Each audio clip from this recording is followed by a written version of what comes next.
Salut les champions, ici c'est Fabien de Captain Virtuality. Si vous venez d'acheter l'Insta360 Go 2 ou vous souhaitez en faire l'acquisition, la voici. J'ai une vidéo complète de description, vous pouvez la regarder avec le lien ici. Mais vous ne voulez pas vous prendre la tête avec les paramètres, pas vous prendre la tête également sur la mise en place, comment l'utiliser. J'ai une vidéo pour vous, je vous propose ici les paramètres de démarrage, les astuces, les bons paramètres pour filmer rapidement et mettre sa caméra en mouvement et se concentrer uniquement sur les films. Allez, je vous explique tout dans cette vidéo. En ouvrant la boîte, vous allez découvrir la caméra miniature. Elle est déposée sur l'aimant qui sert donc de collier. La caméra est fournie avec donc 3 accessoires, le collier, le kit casquette ou sangle de sac à dos et un pivot stand pour tenir et également fixer la caméra. Et en ouvrant la boîte, vous allez découvrir le boîtier donc de recharge, mais également qui sert de télécommande à la caméra, et également le chargeur en USB-C qui va pouvoir se charger au culot. Vous allez recharger le support et le support va recharger la caméra. Vous voyez en fait les connectiques au dos ici du support et de la caméra. Il y a un petit connectique ici et donc la partie ici est aimantée et donc vous allez pouvoir la fixer dans ce support et ensuite vous entendez le petit clic, elle est aimantée. Si vous voulez retirer la caméra de son support, il faut tenir ici l'objectif et tirer assez fort pour libérer l'aimant et vous pouvez la remettre ensuite sur le support. Dès que vous allez insérer la mini caméra dans son support, vous allez voir apparaître sur l'écran ici Press to Connect et vous pouvez appuyer sur l'un ou l'autre des boutons ici pour connecter la caméra au support. Alors la première connexion, il va vous demander de confirmer la langue, vous validez l'anglais avec les boutons. La caméra Go 2 a une diode ici allumée en bleu, c'est lorsqu'elle est chargée, et sinon elle sera rouge si la mini caméra est en cours de charge. Également une diode sur le chargeur, et quand il est en cours de charge, il sera également rouge. Si on filme, elle va clignoter en blanc. Vous avez 2 boutons sur le support, un bouton avec un bouton rouge en son centre. Ici, ça va servir à déclencher la vidéo, enfin suivant le mode que vous avez sélectionné, photo, vidéo, en appuyant sur ce bouton. Ici, j'appuie une fois et on va voir la diode clignoter en blanc. Ensuite, l'autre bouton va vous servir à naviguer entre les menus. Donc, vous avez différents menus, donc vidéo, ensuite photo, pro vidéo, time shift, time lapse, HDR vidéo, slow motion et ensuite les settings. Je vais vous inviter à aller tout de suite dans les settings et pour ça, donc une fois que vous avez sélectionné avec ce bouton là, vous appuyez sur le bouton rouge et vous accédez donc au réglage. Le deuxième réglage, c'est la réduction du vent. Et donc pareil, vous appuyez sur le bouton rouge pour changer. Et donc vous pouvez mettre No Wind ou Wind réduction. Ça c'est pour réduire les bruits du vent. Donc je vous conseille de mettre la réduction de bruit pour le vent. Ensuite vous avez l'anti-flicker. L'anti-flicker, vous mettez ou sur auto ou sur 50 Hz si vous êtes donc en Europe. Ensuite, vous avez la durée après laquelle vous allez avoir la caméra en veille. Vous pouvez le laisser sur 120 secondes. Le codec, pour l'instant, c'est uniquement H264. Vous n'avez pas d'autres options. Ça viendra plus tard, je pense. Et ensuite, pour le bitrate, vous pouvez vous mettre en standard, mais je vous conseille de vous mettre en high bitrate. Ça améliore la qualité de la vidéo. Ensuite, on, c'est pour les diodes. Si vous voulez filmer sans les diodes, vous pouvez les mettre en off. Unlock bouton, c'est pour figer le bouton qui va vous servir à déclencher la caméra ici directement sur la mini caméra. On va en parler après. Et après le langage, le Wi-Fi. Vous pouvez également reformater la mémoire de la Go 2. Je vous rappelle que c'est 28 Go de mémoire. Et on arrive sur Done et on valide avec le bouton rouge. Et on revient aux settings. Pour vous expliquer l'écran et les fonctions, je vais me mettre sur la fonction vidéo. En haut à gauche, vous avez l'espace de stockage restant sur la carte mémoire. À droite, moi c'est marqué wide, en fait ça va être le champ de vision de la vidéo, on en parlera aussi après. Vous avez donc ici le format vidéo. Vous avez le choix entre 2 résolutions, 1080 ou 1440p. Le format de l'image, ici 16 neuvième. Et également le nombre d'images par seconde ici à 30 images par seconde. Si je fais un appui long sur le bouton rouge ici, c'est un appui long, si j'appuie une fois, je vais déclencher la vidéo, mais si je fais un appui long, j'arrive dans les paramètres du mode. Ici c'est le mode vidéo, donc 16/9, et si je rappuie sur le bouton rouge, je peux changer en 9/16. Ici 1440p, je peux changer pour 1080, et 30 images par seconde, je peux changer pour 50, 24 ou 25. Ensuite, du coup, le champ de vision, ici c'est ultra wide, on va pas s'en soucier pour l'instant. Et le profil couleur, c'est une colorimétrie de la vidéo, ici ça s'appelle Vivid. Alors c'est une colorimétrie qui permet d'accentuer la saturation de la vidéo, qui donne un rendu plutôt sympa. Je vous conseille de le laisser activer, à part si vous souhaitez ensuite colorer votre vidéo par la suite en post-production. Dans ce cas-là, vous pouvez le passer ou en standard, ou même vous avez une version log qui permet de désaturer la vidéo et de pouvoir ensuite appliquer ce qu'on appelle des luttes, si vous connaissez ce type de coloration. Ensuite, vous avez la durée pendant laquelle la caméra va filmer. C'est 15, 30 secondes, 1 minute, 5 minutes, 10 minutes, 15 minutes ou 30 minutes. Moi, je vous conseille de mettre par exemple sur 10 minutes. Mon conseil pour le format vidéo à sélectionner pour votre Go 2. Moi, je filme toujours en vidéo pro. Ceci pour 3 raisons. La première, c'est que vous avez la stabilisation flow state qui va être appliquée ensuite sur le smartphone ou sur l'ordinateur. Vous avez une super stabilisation ensuite en post-production. Ensuite, vous avez le maintien de l'horizon, c'est-à-dire que vous allez pouvoir bouger votre caméra et vous allez toujours avoir un horizon qui va être droit. La troisième raison, c'est que vous pouvez ajuster en post-production les éléments comme le champ de vision entre wide, action wide, linéaire et je crois que c'est étroit le dernier. Et vous pouvez également gérer le format carré 16/9 ou 9/16. Donc voilà, un format très souple d'utilisation. Vous faites après votre sauce en post-production et en plus vous avez l'hyperstabilisation et le maintien de l'horizon. Pour le nombre d'images par seconde à sélectionner, là ça peut dépendre de votre utilisation. Si vous publiez beaucoup sur les réseaux sociaux, par exemple sur Instagram, je vous recommande 30 images par seconde.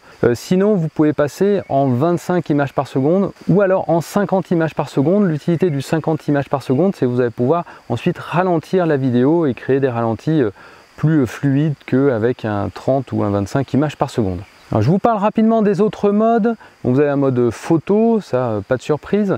Ensuite vous avez le mode time shift, va permettre de faire une vidéo et il va automatiquement accélérer cette vidéo. Le test du format time shift, alors, je vais la placer sur l'aimant que j'ai autour du cou. On va la déclencher et faire un petit tour dans le champ.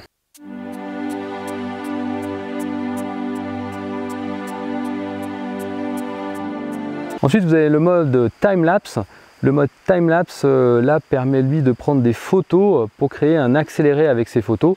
Vous déterminez l'intervalle pour les photos et ensuite, il va pouvoir vous les assembler et vous proposer une petite vidéo en accéléré.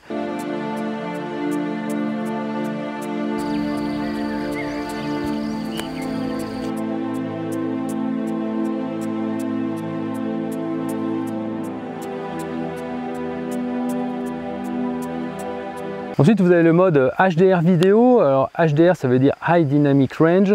Ça permet d'améliorer les plages dynamiques de l'image. C'est pas mal dans des temps ensoleillés, mais par contre, vous ne devez pas avoir de mouvement de la caméra. Donc, il faut poser la caméra sur un pied. On va le mettre en HDR vidéo.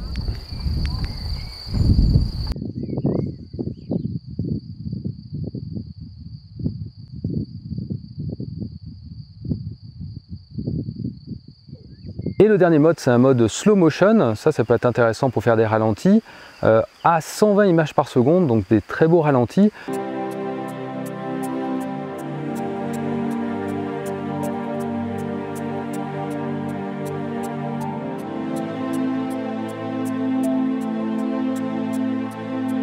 Donc quand vous la sortez ici, vous voyez, elle est éteinte et c'est marqué ici Press to Connect. Donc j'appuie et donc on va connecter le support à la caméra, mais en Bluetooth à distance. Et donc on peut changer les modes. Et donc ça sert ici de télécommande. Et vous pouvez filmer comme ça sans la mettre dans le support. On peut utiliser donc la caméra seule, et ce qui est intéressant, c'est qu'il y a un bouton pressoir ici sur la caméra, et vous avez deux actions. Vous pouvez appuyer une fois ou faire deux appuis, et vous pouvez configurer ces fonctions dans l'application smartphone. On va le voir juste après. Donc j'appuie une fois, je déclenche. Ici j'ai configuré en mode pro vidéo. J'arrête en appuyant une fois. Et si je fais une double pression, ici elle va prendre une photo. Vous l'accrochez comme ça sur des supports pour avoir l'effet main libre, et donc vous pouvez comme ça avec le bouton pression déclencher sans utiliser le support comme télécommande. Pour connecter votre Go 2 à votre smartphone, vous devez télécharger l'application Insta360 qui est disponible sur l'Apple Store et sur Google Play. Je mettrai les liens dans la description. Ouvrir l'application Insta360 et appuyer sur le bouton jaune pour établir la connexion avec la caméra. À la première connexion, l'application vous demande de valider sur l'écran de la télécommande. Vous validez, vous allez rejoindre le Wi-Fi. Une fois que vous êtes connecté sur l'application, c'est l'application qui va contrôler la caméra. Vous voyez, c'est marqué View in App, et donc vous ne pouvez plus contrôler la caméra avec ici la télécommande. Vous pouvez bien sûr sortir la caméra de son support. Donc l'application est bien connectée à la caméra, et vous pouvez comme ça changer les modes. Mode standard, pro vidéo, time-lapse, et changer les différents réglages.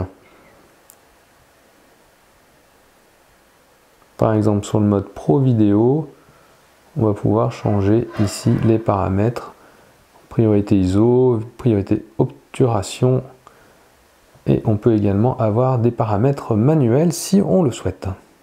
Et on déclenche ensuite en appuyant sur le bouton. Voilà, ça clignote, ça veut dire que la vidéo est déclenchée. La première chose à faire, c'est d'aller dans les réglages de l'application. Si la caméra est connectée, vous allez avoir les réglages de l'appareil.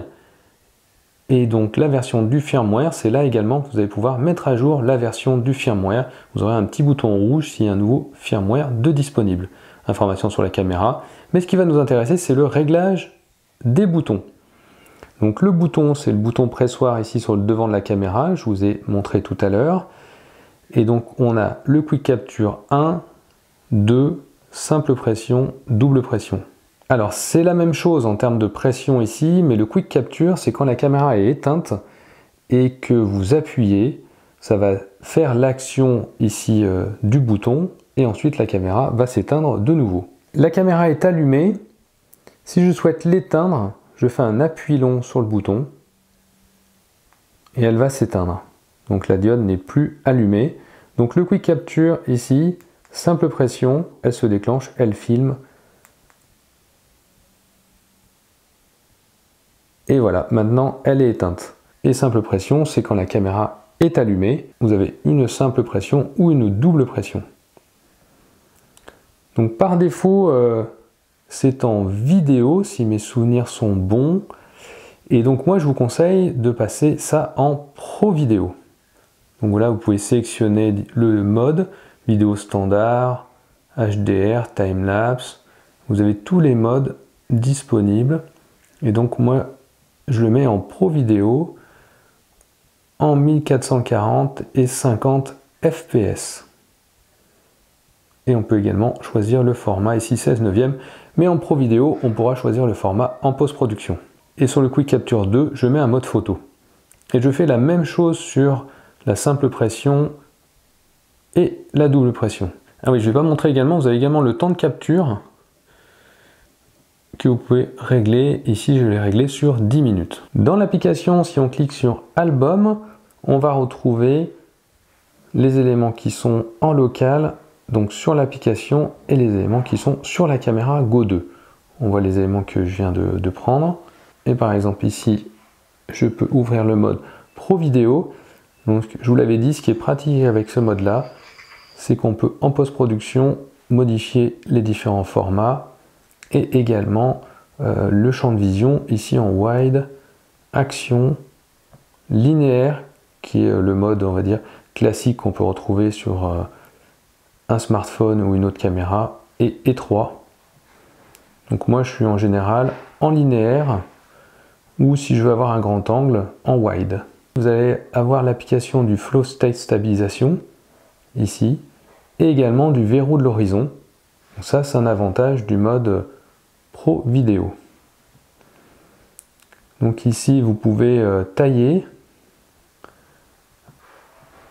une partie de la vidéo, valider.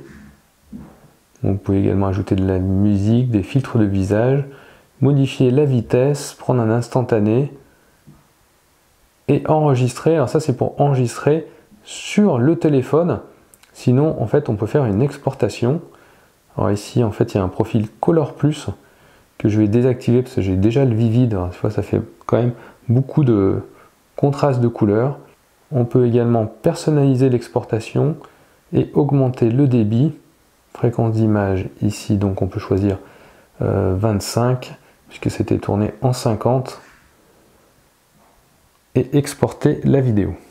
La vidéo ainsi exportée se retrouve dans les médias de votre téléphone. Voici le résultat.